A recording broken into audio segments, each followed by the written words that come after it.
निशाशक्त traffic constable खसिला निशा गत रविवार Cuttack जोब्रा ring बंधरे निशाशक्त अवस्था बेपरुआ गाड़ी चालना करने सह महिला को असभ्य भाषा गाड़ी गुलज करुवा ट्राफिक कन्स्टेबल सूरज विश्वाल विरोध में कार्यानुष्ठान ग्रहण कर कमिशनरेट पुलिस गाड़ी को जबत करने सहित विरोध में ड्रंक एंड ड्राइव मामला रुजु करिछि।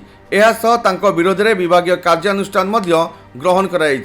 तेबे से दिन अफ ड्यूटी थिबा बेले निशाशक्त अवस्था एभली कांड करिथिबा सूचना मिली।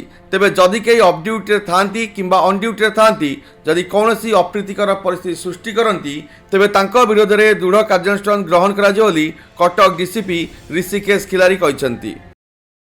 आपन जानी थे सेटा गोटे ऑफ ड्यूटी आम पर जानिल कि गोटे ट्राफिक वाला ये थे तो तांका जो मद पी के गाड़ी चलाइबा यारे आम ड्रंक एंड ड्राइविंग केस भी करिछु तांका गाड़ी भी सीज कराई तांका अगेंस्ट रो हमर एसीपी ट्रैफिक भी लिखि के देइचंती तांका अगेंस्ट डिपार्टमेंटल एक्शन पाइब।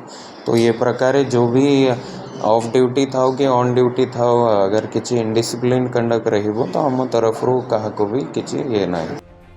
कटक विनोद दास का रिपोर्ट यूबीसी ओडिया।